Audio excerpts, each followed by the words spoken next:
redovnih zadataka bezbednosti zaštite, odnosno naši pripadnici koriste svoje slobodno vreme da se pripreme. Plivanje, biciklizam i trčanje je sam po sebi zahtevan, kompleksan obuhvaćajući, bavići se sa te tri discipline i trenirajući te. Da vidimo posle malo. Spremati za Wuhan, znači. Da, posle ćemo da vidimo. To je takmičenje, vi ste bili koji gleda vas ili koji bude gledao ovo na televiziji, reći voli sport, možda bi on to mogao, može da radi u vojsci, a da se bavi sportom, sve su to.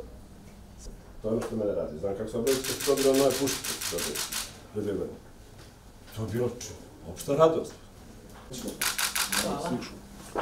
Gledajte da nas tamo primi, da nas postane da podete, očekujem se vraćati sa nekim medaljom. Moment.